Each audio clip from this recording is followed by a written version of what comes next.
Hello TCP family. So பின்னாடி கமெண்ட்டை படித்து பாருங்கள். நீங்களே வந்து ஒரு ஃபேக் அனிமல் லவர் தான். ஏன்னா நீங்கள் மட்டன் சிக்கன் சாப்பிட்றீங்க, அப்புறம் எதுக்கு வந்து டாக் லவர்ஸ்ன்னு சொல்லிட்டு ஃபேக்காக சுற்றிட்டு இருக்கீங்க அப்படின்னு சொல்லி கேட்குறாங்க.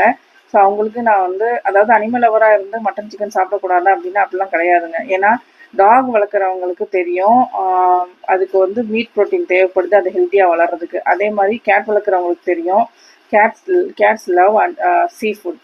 ஸோ நம்ம இப்போ என்ன பண்ண முடியும், கடவுள் வந்து அப்படி படைச்சிட்டாரு. ஸோ நடுவில் தான் நம்ம ஹியூமன்ஸ் வந்து மட்டன் சிக்கன்லாம் சாப்பிட்றோம்னா அப்படிலாம் கிடையாது. ரொம்ப ஆதி காலத்துலேருந்து குக்டு ஃபுட்ஸ் வரதுக்கு முன்னாடியிலேருந்தே they use to eat raw meet.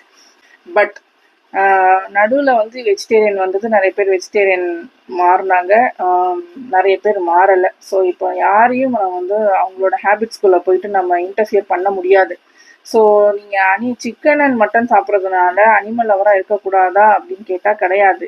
அதே மாதிரி சிக்கன் மட்டன் சாப்பிட்டுட்டு இந்த சுப்ரீம் கோர்ட் ஜட்மெண்ட்டுக்கு நம்ம சப்போர்ட் பண்ணணுமா அப்படின்னு கேட்டால் கிடையாது. நீங்கள் வந்து சிக்கன் மட்டன் சாப்பிட்டுட்டு still you can protest against the supreme court judgement.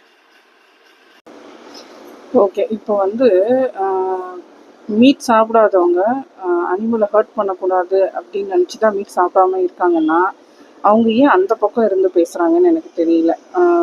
Supreme court ஜட்மெண்ட்க்கு வந்து சப்போர்ட் பண்ணி ஏன் பேசணும்?